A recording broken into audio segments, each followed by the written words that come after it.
Magandang gabi sa inyong lahat. Ngayon ay aking ipapahayag ang pagmamahal ko sa aking mga magulang. Maraming tao sa aking buhay na minamahal ko ng tunay. Tulad na lamang ng aking mga kaibigan, kaklase, kamag-anak, mga tao na nagsilbi bilang mga ate at kuya ko, at higit sa lahat ay ang aking mga magulang.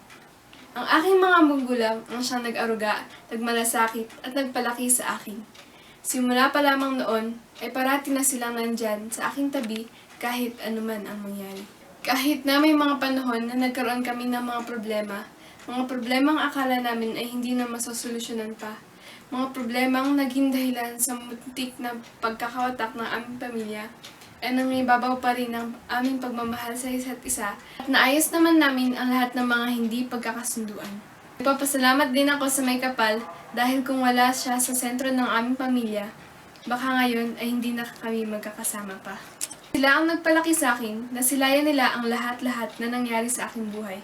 Simula pa lamang sa pagbigkas ko ng aking unang mga salita at unang mga yapak sa mundong ito, ay nandyan na sila upang gabayan ako sa buhay na ito.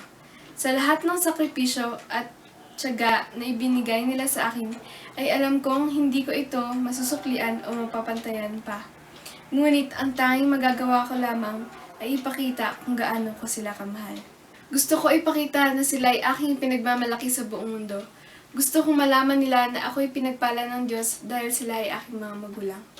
Sa maliliit na bagay na ginagawa ko at sa pag-aaral ko ng mabuti, naway sila ay aking mapasaya dahil sa mga paraan na ito ay naipapakita ko kung gaano ko sila kamahal at kung gaano ko nais na magpasalamat para sa lahat ng ginawa nila para sa akin. Bilang isang anak, alam nating lahat tayo ay may pagkukulang, lalong-lalo na sa ating mga magulang. Kadalasan tayo ay madaling mainis sa kanila, sinusuway natin sila at hindi sumusunod sa mga utos nila. Inaamin ko na kahit ako ay nagagawa ko rin yan sa kanila.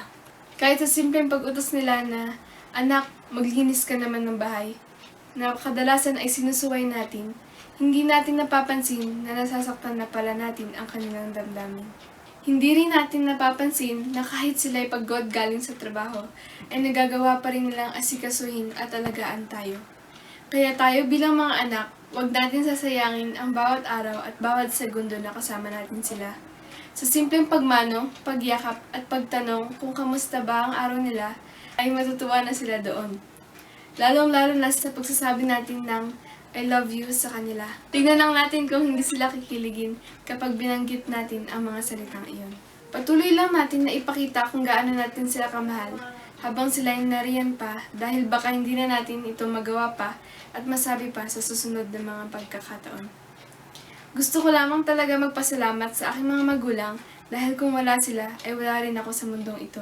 Kailanman ay hindi ako magsasawang magpasalamat sa kanila. Kaya salamat Mommy at Daddy sa inyong patuloy na paggagabay, pag-aaruga at pagsusuporta sa akin. Hindi mapapalitan ng anuman o sino man ang pagmamahal na patuloy niyong ibinibigay sa akin. Mahal na mahal ko kayo anuman ang mangyari. Magdaan man ang mga taon ay hindi mawawala ang pagmamahal ko sa inyo at sana'y palagi niyo yang tandaan.